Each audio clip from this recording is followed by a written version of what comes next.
ನಮಸ್ತೆ ಸ್ನೇಹಿತರೆ, ಎಲ್ಲರಿಗೂ ಶುಭೋದಯ. ಭಾರತೀಯರಿಗೆಲ್ಲ ತುಂಬ ಅವಿಸ್ಮರಣೀಯವಾದಂತಹ ಐತಿಹಾಸಿಕ ದಿನವಾದ ಜನವರಿ 26ನೇ ತಾರೀಕು ನಾವೊಂದು ಐತಿಹಾಸಿಕ ಸ್ಥಳಕ್ಕೆ ಬಂದಿದ್ದೇವೆ. ಅದೇ ಸೆಲಾಪಸ್. ದೇಶಭಕ್ತನಾದ ಪ್ರತಿಯೊಬ್ಬ ಭಾರತೀಯನ ನರನಾಡಿಗಳನ್ನು ರೋಮಾಂಚನಗೊಳಿಸುವಂತಹ ಹೆಸರು ಸೆಲಾಪಸ್.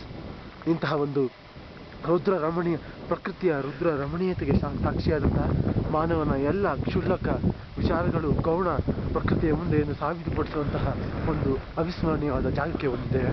ಮತ್ತು ಪ್ರಕೃತಿ ಮಾನವನನ್ನು ಸಾಧಿಸಿದೆ. ಇದೇ ಸೆಲಾಪಸ್.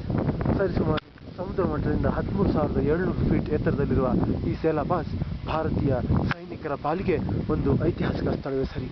ನಮ್ಮೆಲ್ಲರ ಹೆಮ್ಮೆಯ ತಾಣ. ಚೀನಾದಿಂದ ಆಕ್ರಮಣಗೊಂಡಿದ್ದರೂ ಕೂಡ ಮತ್ತೊಮ್ಮೆ ಭಾರತದ ಪಾಲಾಗಿ ಇಂದಿಗೂ ಈ ಗಡಿಯನ್ನು ಕಾಯ್ದುಕೊಂಡಿರುವುದು ಭಾರತೀಯರ ಹೆಮ್ಮೆಯ ಸರಿ.